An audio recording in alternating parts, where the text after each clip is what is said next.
കഴിഞ്ഞ ഏപ്രിൽ 2-ന് വിമോചന ദിനം അഥവാ ലിബറേഷൻ ഡേ എന്ന് വിശേഷിപ്പിച്ച് ആഗോളതലത്തിൽ വിദേശ രാജ്യങ്ങളുടെ ഇറക്കുമതിക്ക് മേൽ പ്രസിഡന്റ് ഡൊണാൾഡ് ട്രംപ് പ്രഖ്യാപിച്ച പകരത്തിന് പകരം താരിഫ് നയം യുഎസിലെ അന്താരാഷ്ട്ര വ്യാപാര കോടതി റദ്ദാക്കിയതോടെ ട്രംപ് ഭരണകൂടവും അമേരിക്കൻ നീതിന്യായ വ്യവസ്ഥയും തമ്മിൽ പുതിയൊരു യുദ്ധം കൂടി ആരംഭിച്ചിരിക്കുകയാണ്. My fellow Americans, this is Liberation Day. Waiting for a long time.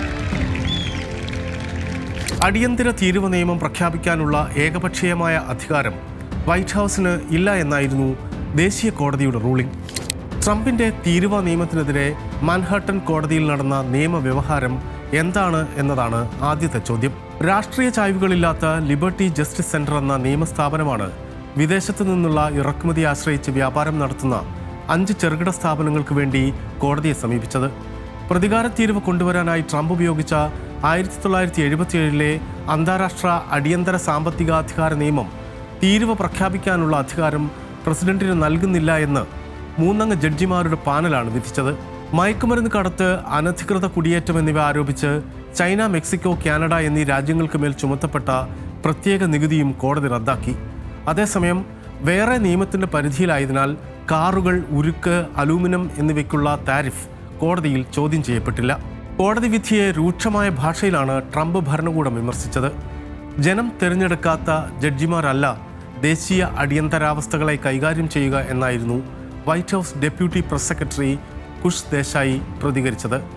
അതേസമയം ന്യൂയോർക്ക് ഗവർണർ ലെറ്റീഷ്യ ജെയിംസ് കോടതി വിധിയെ സ്വാഗതം ചെയ്തു.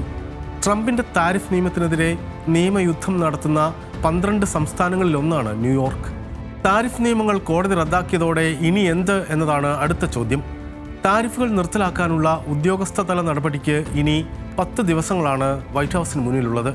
അതിനിടയിൽ കേസ് അപ്പീൽ നടപടികളിലൂടെ കടന്നുപോകും. അപ്പീൽ പരാജയപ്പെട്ടാൽ US customs and border protection agency നടപടികളിലേക്ക് കടക്കും. എന്നിരുന്നാലും ഒരു ഉന്നത കോടതി ട്രംപ് അനുകൂല നിലപാടെടുക്കാനുള്ള സാധ്യതയുമുണ്ട്. മേൽക്കോടതിയും വ്യാപാര കോടതിയുടെ തീരുമാനം ഉയർത്തിപ്പിടിച്ചാൽ ഉയർന്ന തീരുവ അടയ്ക്കേണ്ടി വരുന്ന വ്യവസായങ്ങൾക്ക് അവരടച്ച പണം പലിശ സഹിതം തിരികെ നൽകേണ്ടി വരും. ട്രംപ് ഭരണകൂടവും അമേരിക്കൻ ഭരണഘടനാ സംവിധാനവും തമ്മിലുള്ള യുദ്ധത്തിൽ ആര് വിജയിച്ചാലും കോടതി ഒരു സന്ദേശം കൃത്യമായി നൽകിക്കഴിഞ്ഞു. ഓവൽ ഓഫീസ് എന്നത് വ്യാപാരമേശയല്ല, ഭരണഘടന ബ്ലാങ്ക് ചെക്കുമല്ല.